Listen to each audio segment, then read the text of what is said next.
کہ غلام حضرت شبیر ہے ہلکے میں مت لیجئے،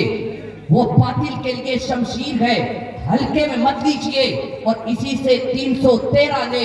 باطل کو ہلایا تھا، یہ نعرہ نعرہ تکبیر ہے ہلکے میں مت لیجئے۔ اور رضا کا لاڈلا کہتے ہیں جن کو مفتی اعظم، وہ میرے غوث کی تصویر ہے ہلکے میں مت لیجئے، وہ میرے غوث کی تصویر ہے، وہ میرے غوث کی تصویر ہے ہلکے میں مت لیجئے۔ حضرت سے محبت کرتے رہیے، الحمدللہ حضرت کے لیے دعا کرتے رہے۔ آئیے حضرت مولانا اختر پروازؔ نعیمی صاحب قبلہ کا استقبال کر لیں۔ نعرہ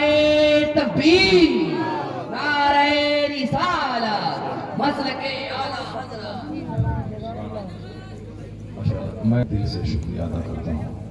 ان لوگوں نے میری تائید کی، ان لوگوں نے میری حوصلہ افزائی کی، ان لوگوں نے میری ہمت کو بڑھایا کہ آپ نے جو کام کیا ہے اچھا کیا، ہم آپ کے ساتھ میں ہیں۔ ہم نے کوئی ذاتی بغض عناد کی وجہ سے ایسا کچھ نہیں کیا،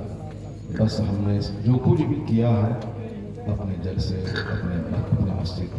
اور تقدس کو بحال کرنے کے لیے میں اب، اور یہ لوگ میٹنگ کیا، انہوں نے پروازؔ نعیمی صاحب نے، مولانا مصور صاحب نے بڑی محنت کی، میں سیمانچل کے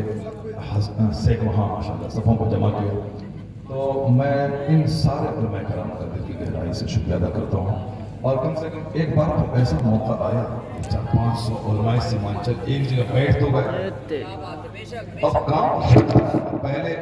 ایک مسجد کے امام دوسری مسجد کے امام کے پاس نہیں جاتے تھے، سب الگ الگ رہتے تھے، لیکن پہلی بار ایسا ہوا کہ پورے 4-5 ڈسٹرکٹ کے سارے علماء اب انشاءاللہ ایک نئے عہد کا آغاز یہاں سے ہوگا، ایک یہاں سے آغاز ہوگا اور دھیرے دھیرے کام ہوگا، دین کا کام ہوگا، مصیبت کا کام ہے، تاریخ کو سننے والا کام ہے۔ ایسا نہیں کہ سارے لوگ گلے میں مالا ڈالے ہیں، بہت سارے مولوی ہیں جو ہمارے پیچھے پانی پی کے پڑے ہوئے ہیں، ہاں ان کو بالکل، مگر اس کی ہم فکر نہیں کرتے ہیں، اور ہم اس کی قدر کرتے ہیں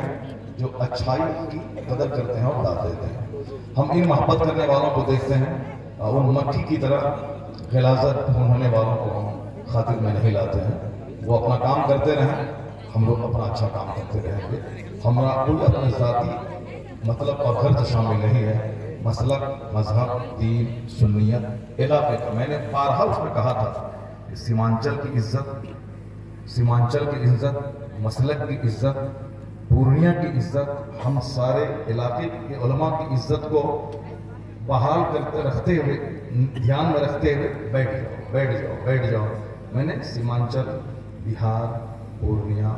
علماء کی عزت کی بات میں نے کی تھی، اپنی ذاتی عزت کی مسلک کی، ورنہ ہر جگہ لوگ کہتے ہیں سیمانچل میں جلسے ہوتے ہیں، لاکھوں خرچ ہوتے ہیں، مگر کوئی وہاں کے لوگ جلسہ سنتے ہی نہیں، نہ سنے بھاگ گئے۔ اب آپ لوگوں نے جلسہ سن کے بتا دیا ہے کہ اب ہم لوگ نعت سن کے نہیں بھاگیں گے، نعت سنیں گے لیکن قرآن حدیث کی باتیں سن کر اس پر عمل کریں گے۔ اب سیمانچل کے جلسوں کا رخ بدل گیا ہے، میں 10 دن سے دیکھ رہا ہوں، الحمدللہ ہمارے یہاں سارے شعراء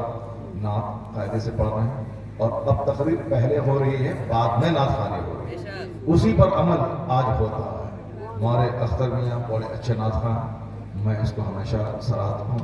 اور یہ عالموں کو دیکھنے کے بعد 2 گھنٹہ نعت نہیں پڑھتے، مختصر نعت پڑھے۔ آج یہ اخیر میں آ رہے ہیں، شروع سے بھی ایسا کرتے تھے، میں آج آ رہے تاکہ ہمارے علماء کی گفتگو لوگ سنیں، جوان سنیں، نوجوان آئے، بھیڑ لگ گئی، نعت سنیں، سب چلے گئے، ایک حدیث تک نہیں سن پائے، ساری زندگی سوکھی کی سوکھی رہی۔ کم سے کم میں نے یہی کہا تھا کہ صاحب نعت سننے کے بہانے پبلک جمع ہوئی ہے، اب ان کو پہلے دین سکھا دیا گیا، اسی بہانے حدیث قرآن سکھایا،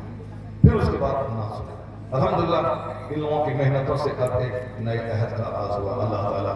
سیمانچل میں ایک بہت بڑا عظیم ادارہ، عظیم یونیورسٹی، یہاں کا جس طرح جلسہ چرچے میں ہے، یہاں کا ادارہ بھی چرچے میں ہو، یہاں کا اخلاق بھی چرچے میں ہو، یہاں کی سنت بھی چرچے میں ہو۔ اللہ تعالیٰ آپ سبوں کو آباد و شاد رکھے، اور آپ لوگوں میں سے ہزاروں لوگوں نے سراہا، فون کیا، ڈاکٹر، پروفیسر، عام، اور جو نہیں فون کیا دل سے اچھا سمجھا، جتنے لوگوں نے اس حق بولنے کو اچھا سمجھا، تعریف کی، اپنے دل میں دعا دی، اللہ تعالیٰ ان سبوں کو بھی بہترین بدلہ عطا فرمائے، آمین۔